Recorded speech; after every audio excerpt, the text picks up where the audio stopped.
ဆင်းရဲတွင်းကနေကဘာကျော်ဖြစ်လာသူကီလီယန်အမ်ဘာဘေဟာပြစ်မှုတွေစူပူအောင်ကြွမှုတွေနဲ့ဆင်းရဲမွဲတေမှုတွေပြစ်နှံနေတဲ့ပြင်းသစ်မျိုးငယ်လေးမှာမွေဖွားခဲ့တာပါဒါပေမဲ့အခက်အခဲအားလုံးကိုကြော်ဖြတ်ပြီးသူဟာကမ္ဘာပေါ်လုံးလောကရဲ့ပြရုပ်တစ်ခုဖြစ်လာခဲ့တယ်ဘယ်လိုများသူဟာဒီဘဝတည်းကယုံထွက်ပြီးထိတ်တန့်ကျယ်ဝန်းဖယ်လာခဲ့တာလဲ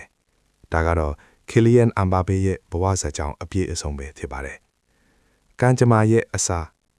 1998ခုနှစ်ဒီဇင်ဘာ20ရက်နေ့မှာသူကိုမွေးဖွားခဲ့ပါတယ်။ဒါဟာပင်သစ်အသင်းပထမဆုံးကမ္ဘာဖလားကိုမကင်မြောက်နိုင်ခင်6လအလိုပဲရှိပါသေးတယ်။သူဟာပါရီမြို့ပြင်ကအစင်းငယ်ဆုံးရက်ွက်လို့နာမည်ကြီးတဲ့ဘွန်ဒီမှာကြီးပြင်းခဲ့ရတာပါ။သူရဲ့မိဘနှစ်ပါးစလုံးကအာကစားကိုဝါသနာပါတဲ့ရွှေပြုံးအခြေချသူတွေဖြစ်ပါတယ်။အဖေကကင်မေရုန်လူမျိုးဘောလုံးနီးပြအမေကအယ်ဂျီးရီးယားဟန်ဘော်ကစားသမားပါအဖေဖြစ်သူကပဲအမ်ဘာဘေကိုငငယ်ကလေးကဘောလုံးတင်ပေးခဲ့တာပါပါရီမြင်လဲရဲ့လမ်းကြောင်းအသက်6နှစ်မှာပဲသူဟာတခြားကလေးတွေထက်ပိုမြန်ပိုတော်နေတာကိုအားလုံးကတတိထားမိခဲ့ကြတယ်မကြာခင်မှာပဲသူဟာပြင်သစ်ရဲ့အကောင်းဆုံးအကာဒမီတစ်ခုဖြစ်တဲ့ကလဲဖုန်ထိန်ကိုရောက်သွားခဲ့ပါတယ်အဲ့ဒီမှာသူဟာခရစ္စတီယာနိုရိုနယ်ဒိုကိုအိုင်ဒေါ်အဖြစ်သတ်မှတ်ပြီးရီအယ်မက်ဒရစ်မှာကစားဖို့အမြဲအိမ်မက်မှတ်ခဲ့တာပါမိုနာကိုရဲ့စန်ချင်းတင်မင်းသားလေးအသက်14နှစ်မှာကလပ်ကြီးတွေကသူ့ကိုခေါ်ဖို့ကြိုးစားခဲ့ပေမဲ့သူကမိုနာကိုအသင်းကိုပဲရွေးချယ်ခဲ့ပါတယ်အသက်16နှစ်အရွယ်မှာတင်မိုနာကိုရဲ့အသက်အငယ်ဆုံးကစားသမားစန်ချင်းနဲ့အသက်အငယ်ဆုံးဂိုးသွင်းရှင်စန်ချင်းတွေကိုသီယာရီဟင်ရီစီကနေချိုးဖျက်ပြီးကမ္ဘာကိုစတင်မိတ်ဆက်ခဲ့ပါတယ်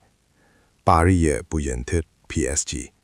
1980မှာတော့ PSG အသင်းကယူရို380တန်းနဲ့ခေါ်ယူခဲ့ပါတယ်။နေမာနဲ့အတူအတွဲကစားရင်အသက်18နှစ်အရွယ်မှာတင်ပြင်သစ်ရဲ့အကောင်းဆုံးအသင်းမှာခြေစွမ်းပြနိုင်ခဲ့ပြီးချန်ပီယံလိရဲ့အသက်အငယ်ဆုံး10ဂိုးသွင်းရှင်စံချိန်ကိုပါတင်နိုင်ခဲ့ပါတယ်။ကမ္ဘာဖလားရဲ့တောင်ပတဲ့ကျယ်ပွင့်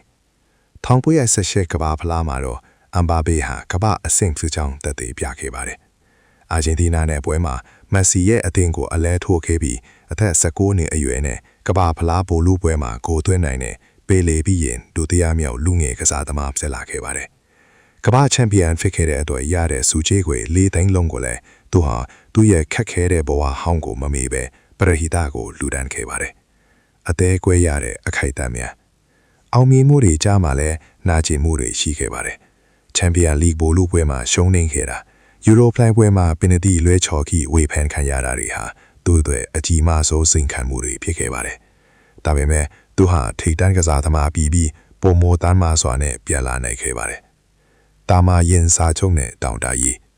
2020မှာ PSG ကသူ့ကိုကမ္ဘာလာစာအများဆုံးကစားသမားအဖြစ်စာချုပ်တဲ့ချုပ်ဆိုခဲ့ပါတယ်။အဲဒီနေ့ကမ္ဘာဖလားပိုလူပွဲမှာတော့သူဟာမက်ဆီရဲ့အာဂျင်တီးနားနဲ့ရင်ဆိုင်ရင်ပိုလူပွဲမှာ hat-trick သွင်းနိုင်ခဲ့ပြီးမြဲကံမကောင်းစွာနဲ့ဒုတိယနဲ့ပဲကျင်းနေခဲ့ရပါတယ်။ဒါဟာဘောလုံးတောင်မှအကောင်းဆုံးဘောလုံးပွဲတွေထဲကတစ်ခုချစ်ခဲ့ပါတယ်။ဆက်လန်းကမပြီးသေးဘူး။အခုအသက်25နှစ်အရွယ်မှာတင်အမ်ဘာဘေဟာဘောလုံးလောကရဲ့တောင်မှစာမျက်နှာမှာသူ့နာမည်ကိုရွှေရောင်စာလုံးနဲ့ရေးထိုးပြီးပါပြီ။မက်ဆီနဲ့ရိုနယ်ဒိုတို့ခေတ်ကုန်သွားတဲ့အချိန်မှာသူဟာကမ္ဘာအကောင်းဆုံးကစားသမားဖြစ်ဖို့အနည်းဆုံးလူတစ်ယောက်ပါ။သူရဲ့အနာဂတ်ကဘယ်လိုပဲဖြစ်ဖြစ်တစ်ခုကတော့သေချာပါတယ်။ကီလီယန်အမ်ဘာဘေရဲ့ဇာတ်လမ်းကတော့ပြီးဖို့ဝေးပါသေးဘူး